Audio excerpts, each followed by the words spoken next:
George Kambosos says that Teofimo Lopez is a dead boy, saying that if the fight goes past, once it goes past 3 rounds, that's it for Teo. Pretty much calling Teofimo Lopez a 3 round fighter. I just want to give my take on that.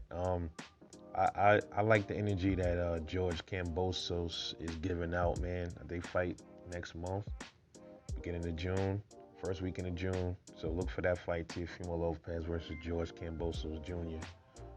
Um, I I don't know about that. I just think George Kambosos is spicing up the fight, man. That's good though. That's good to have some kind of rivalry there. But I don't see him beating Teofimo Lopez. This is boxing. Anything's possible. If somebody is determined enough and they want them belts, they're gonna come in there and get them belts. I mean, we've seen it many times. We've seen it with Jason Rosario with J Rock. We've seen it with Tony Harrison and Jermell Charlo. We've seen it with Andy Ruiz and Anthony Joshua. It happens. Even if it is a fluke, it's still possible, man. It's still possible for George Kambosos to pull it off. You never know.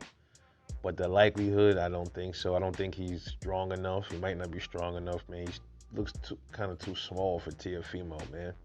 Um, it'll be my prediction was, I believe I had Teo stopping him. I gotta go back and check. I think I did have Teo stopping him. Go back and check my prediction videos and my. You can go into my I have a predictions playlist. Makes it easier for you to find my boxing predictions. So go to my playlist and look for the George Kambosos versus Teofimo Lopez prediction. But he's calling him a 3 round fighter. I guess he's saying his best rounds. He only looks good in the first 3 or 4 rounds, and then he starts to fade. I'm watching the fight with Lomachenko. I did see a little bit of spots where Teo was a little tired. It looked like, but he still had his engine through that whole 12 rounds, man. You know, he pulled it off, got the win. I think he might end up surprising George Kambosos, man. I think he might be a little bit too much for him, but we'll see in June.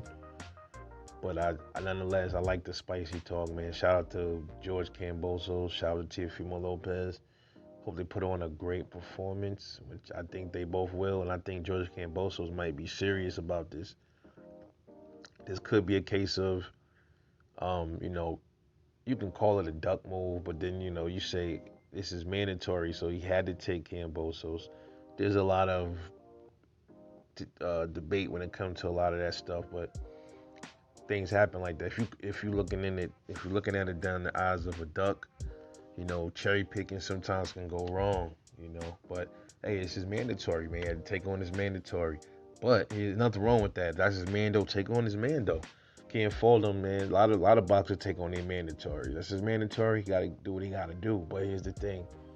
Let's see who he fights after his mandatory. Then we'll know how serious he really is about really defending his titles or about really going for undisputed at 135. We'll see.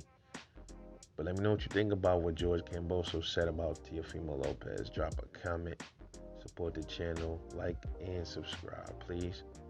I will see y'all on the next one. Peace.